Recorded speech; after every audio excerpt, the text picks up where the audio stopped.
Ito ngayong araw, nagpagpunta namin sa Tibo Tidal. Bumili pala muna kami ng ice dito sa may kasapsapan. Kailangan kasi namin to pampalinaw ng mata. Dumaan pala kami dito sa may tulay na daan kasi hindi siya pwedeng languyin. Sa may kanto nga makikita mong karatulang ito. Hinahabol nga kami ng dalawang to kasi may nakita daw silang chicks. Kaya sobrang excited na silang mag-swimming. Talaga nga palang pampalinaw ng mata yung ice na nabili namin. Malayo pa nga lang kami, ito na pala yung nakikita ng dalawa. Mukhang may mag-aaway na naman na magjowa. Talagang open pipe na naman kasi ang nakita namin. X. Ayan guys, ay nakaan. Uy, mamay. Ala, puking inang to. Karang po to.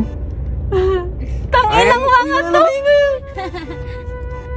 Ayan guys, nasa may Tibo Tidal pool na kami. Totoo na to, tanga.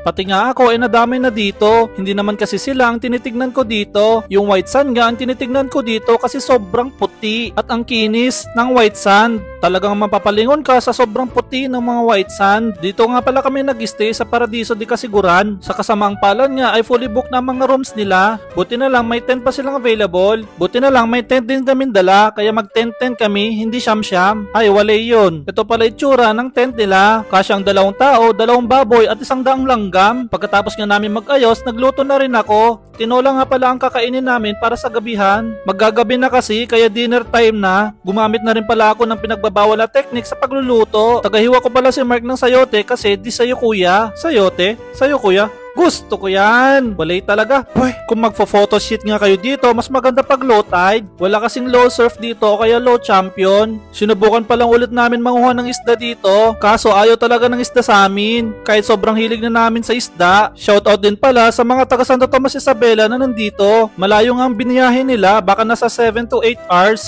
Pero sulit naman talaga pag nandito ka na. Sobrang ganda at sobrang linaw ng tubig. At marami ka rin makikita na naka-open pipe. Kung nagbabalak nga kayong pumunta dito, mas maganda kung may snorkeling kayo o kaya goggles.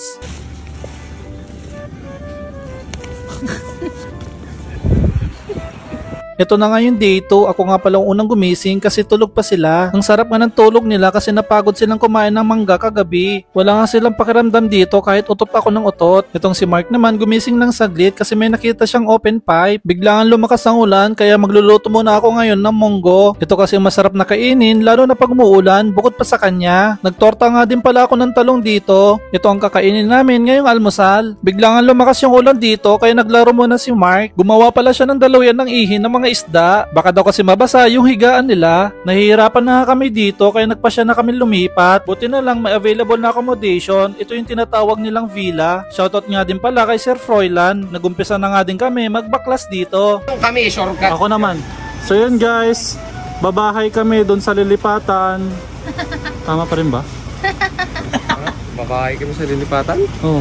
Ito pala yung villa nila na worth 3,000 pesos. Nakasyang 4 hanggang 8 baboy ay tao. Pagkatapos nga namin maglipat ay nagtanghalian na kami. Pagkatapos nga namin kumain ay sinubukan ulit namin ng mga isda. Ganito talaga kami, hindi marunong sumuko. Gaya nung niligawan ko ang bebe ko. Isda. Huli. Hanggang walang nahuli, walang uwing huli. Walang huli. Walang uwi hanggat walang huli chicks. Ano chicks? Hindi pwede. Hindi ko alam yun. Itlog. Open pipe lang alam. Napakakalmado nga ng dagat dito. Hopefully nga may makuha kaming isda. Kaya nung umpisa na namin sumisid. Dito talaga kasi kami magaling ang pagsisid. Kahit gaano kalalim at kadamo ang dagat ay sisisirin pa rin namin. Takam na kasi kami sa isda. Kahit malansa ito, napakasarap talaga. Wala nga kaming nahuli kaya nagalit tong bebe ko.